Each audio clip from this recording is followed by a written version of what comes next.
Guys, let's talk about the 2.3 anniversary Wuthering Waves livestream.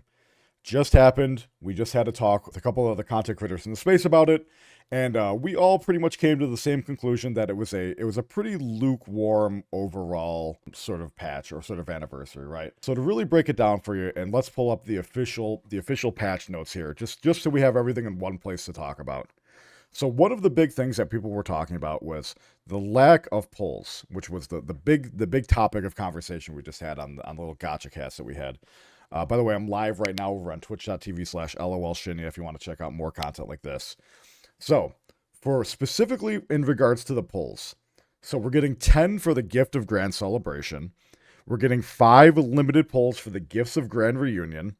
We're getting a bunch of Asteroid for the Gift of Melodic Verses. We're getting 10 for the QB Derby Warm-Up. And then we're getting another 10 for the Gilded Market. So we don't know exactly what this means yet. Is this going to be a spending event? Is this going to be just an anniversary event? Nobody knows exactly what this is going to be for. So, all in all, for specifically only polls, we're not talking about Asteroid. We're not talking about Asteroid you're getting from the events and stuff. We're getting 35 standard polls, which seems like a lot, sure. But when you consider the fact that they are bringing out basically 12 banners at the same time when we talk about the anniversary convenes. So we're getting Zanny and we're getting the Bard chick, who I can never remember the name of and pronounce correctly. So we're getting those two, but we're also getting the basically the limited 5-star run, which is going to have 10 of the limited units, all excluding Shorekeeper. The first one is going to have Jian, Yinlin, Zhezhe, Mr. Calculator, and Peeb. Not literally Calculator, Zhangli or whatever. Zhangli Zhao. Camellia and Canarella. Yeah. So we're getting these, and it's going to be on the 50-50 system, so it is not going to be guaranteed, right? So that's one of the biggest issues, is that if they made this a guaranteed pull instead of just going after the regular standard 50-50, they would have knocked it out of the park. Again, it's going to follow standard banner pity and things like that, so you're basically not guaranteed. You're basically getting half of a character with the free pulls that they're giving us. One of the big issues that I have with this patch is how many banners they are putting out and how little pulls we're giving it. So in the second anniversary, the phase 2, Jinshi, Changli, Carlotta, Rakshia, and Brant. So we're getting almost all of the old limited 5-stars re-ran. Again, except for Shorekeeper, Cantarella, and Camellia, who Shorekeeper is currently live, so they want people to pull for her. Cantarella and Camilla also just happened, right? So they had a really good opportunity to really get into the weeds a little bit more on the rewards and basically maybe changing up the pity system a little bit on this. So again, 35 pulls. What does that give you? That's basically half of a limited character, right? When you really break it down. All they really had to do to make this a knockout of the park, for me personally, and this is a pretty generous opinion of mine, they make these anniversary resonator convenes, they make them a pity of 40, and they straight up give us 40 pulls, and also make it a 100% guaranteed to get the character instead of the standard 50-50. So basically that would be like giving us a limited 5-star selector, except for the 3 characters that I didn't mention before. This would have really costed them nothing. They're already giving us 35 pulls. They would basically just be guaranteeing giving you guys, the limited 5-star. Not much. They wouldn't really be losing on much else. That would have been a crazy good gesture of appreciation to the players, especially with how considerably rocky the first year overall of Wuthering Waves has been. And don't get me wrong, 2.0, 2.1, 2.2 been knocks out of the park. They've been absolutely amazing. But let's not forget the first 6-7 months of the game when we had patches like 1.2 that were just completely dog shit. Let's be real. 1.2 was awful. The launch of the game was very rocky. And yeah, you could argue and say, oh, we've already gotten our pittance for that, right? They've already sort of paid us back with the 5-star selector we got on launch, the abundance of polls we got on launch, sure. But when we're taking a look at the past year as a whole, there should be no reason that they're gonna be this greedy with the amount of rewards and stuff that they're giving us. It's the first anniversary.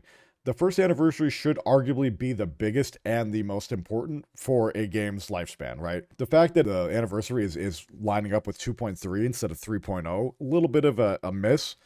So that's part of one of the reasons, like with the big arguments that like people like Tectone had, is that like this shouldn't be like a huge thing. But I disagree. I think this should have been a significant time for celebration, a significant time for gifts, and to get people back into the game. Right. This should have been the big signal of all the people that quit in 1.0, all the people that quit in 2.0. This should have been the hey. We understand your frustrations. We appreciate you. We want you back. Here's some really fucking good rewards to get you back. And they didn't do that. So we're getting the 35 pulls. We don't know how much asteroid we're getting. That's one of the things that people were really speculating about, is how much asteroid are we actually going to get from all of these events and all of these sort of different things going on. I feel like personally, if it was a lot of asteroid, if it was a significant amount of asteroid, you think they would have told us, right? You think they would have been more upfront with it instead of really sort of hiding it in the live stream and just kind of sprinkling it in throughout. So if I had to guess, it's not going to be that crazy. It's maybe going to be 5 to 10 more asteroids worth of pulls from all the events. I'm just going to keep it real. One of the things, we're getting skins. We're getting the skins for Chong, Li, and Carlotta, which are going to be absolutely fucking insane. We don't know the exact price on it yet. We do know that we're getting a 300 Lunite voucher towards whichever skin that we want, which is going to be pretty significant. We're speculating that the costumes are going to maybe be 30, 40 bucks. It's hard to say. They didn't give us an exact number on that. But even going further down that generosity route, all they had to do was give us you log in within 30 days of the anniversary, we'll give you one of these skins for free. I know that sounds like crazy. What if Kuro should just gave us $1 million? Yes, it does sound crazy.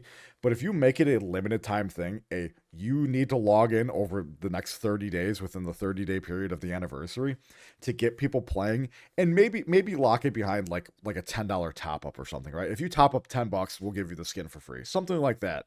To get people A, back into the game, and B, spending money. Dude, the amount of money they would have made. I'm not a big economist. I don't work in gacha games. But if they did something like that where you spend $10, you get the skin for free if you log in within 30 days, dude, I can only imagine the amount of returning players and the amount of revenue they would have got from returning players if they did something like that. That's all they had to do. Legitimately. And then you still have the opportunity for the people that come back. So yeah, maybe they gave the skin away for free. Or for $10, there's still the other skin to buy, right? The people that buy these cosmetics and the people that would really love these cosmetics are probably going to end up buying both already. So why not give a little bit of a goodwill, which they kind of seems like they were doing with the 300 Lunite voucher, but it's not enough of a goodwill for me to be like, oh my God, this is crazy. The anniversary, I love the anniversary, right? So I feel like they really missed the mark there. And again, I know people are going to say, oh, they should just, you want Kuro to give everything for free. No, it's just like drugs, right? It's just like drugs. You give a little bit of a taste, that way you come back and you keep spending money. The Gilded Night Market, again, we don't know if this is going to be a spending event or what. I was talking specifically about activity tasks and things like that, so who knows what we're going to see on that front there. Top-up bonus reset, obviously very big. A lot of people were talking about this and preparing for it. The top-up bonus is great. Resetting that, absolutely phenomenal, as I'm sure a lot of people have already started spending within the game.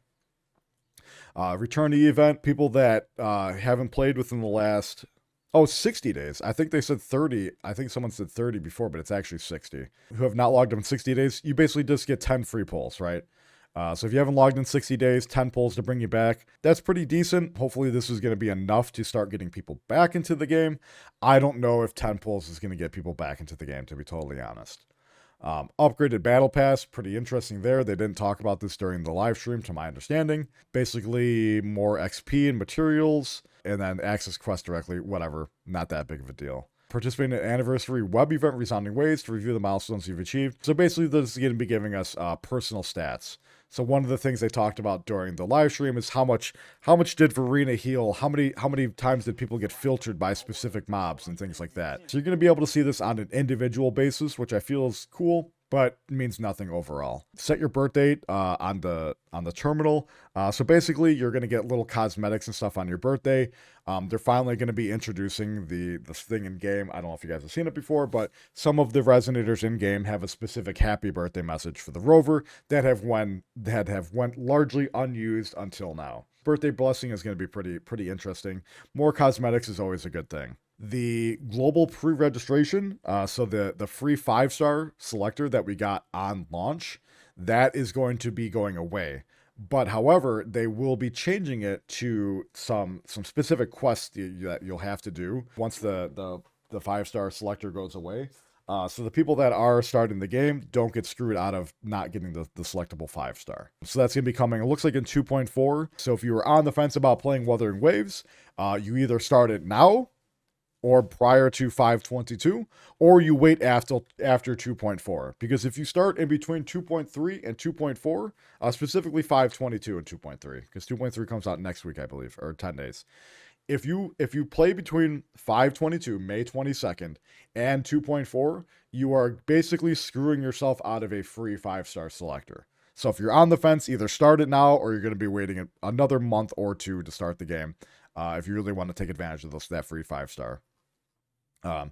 New companion story for Zani, going to be absolutely incredible. Really looking forward to that. New story event. So basically, the new story, your summer will never wither. With Kari Chada, whatever the hell her name is. New permanent event, Dreaming Deep. I believe this is the Elusive Realm. So the Elusive Realm becoming permanent, absolutely cinema. I do love that. Really looking forward to that. Elusive Realm is mine and a lot of other people's really favorite thing within Wuthering Waves. So that's crazy that they're doing that. New holograms, Floridus and Lorelei, absolutely phenomenal. We love long-term, we love endgame stuff. I know a lot of content creators, especially me, have become more of casual players of Wuthering Waves. But new holograms, new endgame stuff is always a treat.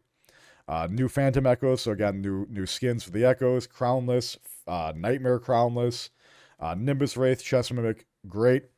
New optimizations, new feature, Echo Aspect, changing the appearance of the Resonator's glide and flight apparatus. This is what the game needs more of. The game needs more cosmetics within Wuthering Waves. Cosmetics sell. It's basically free money. They're very easily to implement. Skins, even echoes, like Phantom Echoes, right? Put them behind a paywall. Who cares, right? As long as they're within the game, just put them in the game. Or make them locked behind asteroids, things like that. So the gliders and flight, you're going to be able to get specific skins for those. I believe one of them is going to be free for the anniversary, specifically for the flight, which is going to be phenomenal. Data modification, there is going to be a new item added to the game where you are able to specifically choose a main stat of one of the echoes, one echo at a time rather. So this is probably going to be an item that we won't get a ton of, but I know a lot of people in the game are frustrated about farming, specifically when it comes to main stats. Substats is a little bit more of a big deal. So the fact that we're not getting a substat modification is a little bit of an issue, but this is a step in the right direction. Ray tracing 120 FPS. Great, more ray tracing for more people, depending on the different things that they're on. Absolutely phenomenal. 120 FPS, make it to a broader range of graphics cards. This is great. I know performance still has been a pretty significant issue for a lot of players, especially on lower end machines. Really looking forward to that. No CD for boss fights. I don't know how much time I've wasted on waiting for bosses to respawn. Absolutely phenomenal. We love this. Sitting there and waiting 2 to 3 minutes every time you killed a boss while you're farming it was absolutely brutal. Now that there's going to be no CD, man, the farming is going to go crazy. Glossary, pretty cool. Not that big of a quality of life thing. When they're talking about specific like definitions within the game, like tacit discords and things like that, you'll be able to hover over the specific link or the specific term and actually see, what does that mean if you've forgotten what it means. Game resource download optimization. So they're just going to be making the game smaller. I know, especially for people on like older phones, they don't have a lot of space on their phone. Pretty big W there, because I know a lot of us are currently juggling probably 3 to 4 different gacha games on our phones, and they're all so big we have no other space on our phones for pictures and videos and things like that. So pretty significant. Again, getting Zani and Shinya. She looks fun as hell. They both look absolutely phenomenal. A shame we're not getting one of them for free, but, it is what it is. So again, Zani is going to be coming first. Probably one of the most anticipated units ever in pretty much any gacha game. The amount of art and just like discourse that I've seen about Zani on Twitter and on Facebook and things like that is absolutely crazy. Chiana, haven't really seen much about her, but she looks absolutely phenomenal to play. Zani's weapons look amazing. excuse me, should I say weapon? She only has one gauntlet on her left fist, I believe it was. Chiana's whatever. I think this is probably one of the weaker weapons to ever be introduced in Wuthering Waves when it comes to limiteds. Looks kind of boring. The fact that she's a gun user already kind of is weird to me. But hey, whatever. Chiana Kana. So again, talking about the different convenes that are going out. I've already said my piece on that, but you know, is what it is. So the weapons are probably going to be 100% because they're going to be following the standard banner rules. What else is going here? The Resonator Convene, with you select a 5-star as your convene target. Okay. You can change it at any time. The rules for anniversary are the same as featured Resonator Convenes or featured weapon convenes. Yeah, so it's going to be 50-50 on the regular banner and then 100 on the weapon banners. Like any other banner, period. The selectable 5-star Resonators wave bands will become available. Oh, this is interesting. They didn't talk about this.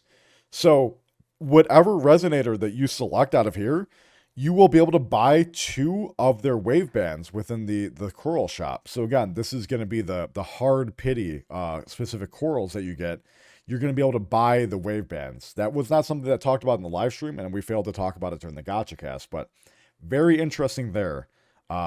Basically being able to get 3 of the units, 1 through polling and then 2 through the wave bands, assuming you have the wave, or assuming you have the corals. That's not a game changer. That's not anything huge, but it is a talking point, and it is something that is very interesting. Because I wonder if that's going to stack on top of. So hear me out. Say when Brant was ran, and you've already bought the 2 wave bands. Are you going to be able to buy an additional 2 wave bands? That's going to be interesting to think about and see, because if so, being able to buy 4 wave bands from the coral shop while also getting a 1 from like the actual pull, that's going to be interesting. I feel like there's not a lot of people talking about that yet. We'll have to see what happens. That's probably a little bit of cope on my part. If I had to guess that the wave band purchases is going to be specifically, have you purchased the 2 wave bands in the past or not? If yes, you probably won't get another 2. Again, some special events, the little cubes, that's going to be fun. Memory travelogue, going to be able to look back at all the quests and stuff that we did. QB Derby, that's going to be, I think, like the little Monopoly event. No, this is the Monopoly event. The warm-up, the anniversary leisure event. Carnival time, returnee stuff. Again, the Gilded Market, we talked about that. Grand Celebration, we talked about it. Beyond the Waves, Rita Sita. So I think this is going to be the new part of the map that's opening up. There's specifically another part of Rita Sita that is opening up. This could be something different, but they did say a new part of the map will be opening up for 2.3. But other than that, some chibis coming out. Little Cantarella chibi figure, pretty cute. Probably going to sell crazy. And these little cube stack in place. So it looks like there's going to be a little chibi version that you're going to be able to buy for every single Resonator. That's going to be absolutely phenomenal. Looking forward to that.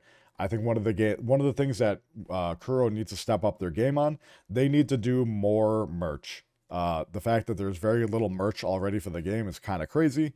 They really missed the mark on the merch. They get on top of that, I think they're going to be selling like crazy.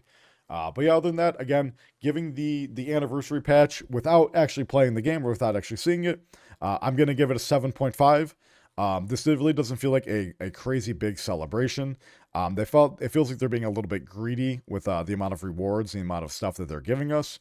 It really just seemed like they are really focusing a lot on the money aspects. Again, with the 12 banners being ran at once, with the Zany, Chiana, and then the 10 limited Resonator banners. There's gonna be a lot to pull on and not enough pulls. And I really feel like they missed the mark on this anniversary. Could have been crazier. I think the first anniversary for most games is arguably that's most important, and the fact that Wuthering Waves kind of missed its mark on this is a little bit disappointing. But Kuro hasn't let us down in the past. Maybe with enough people talking about it, maybe some things will change if they see that we're not necessarily happy. I'm probably being a little bit too generous by giving it a 7.5. It's probably closer to a 6.5 when it really breaks down to it. But Kuro has a special place in my heart, and I think that they will be open to the feedback, and maybe some things will change. I'm curious to hear what you guys have to think. Let me know down in the comments below. Did I miss anything? Am I misrepresenting anything Kuro's doing? Definitely let me know. And always like, comment, and subscribe, and I'll see y'all motherfuckers in the next one. Peace.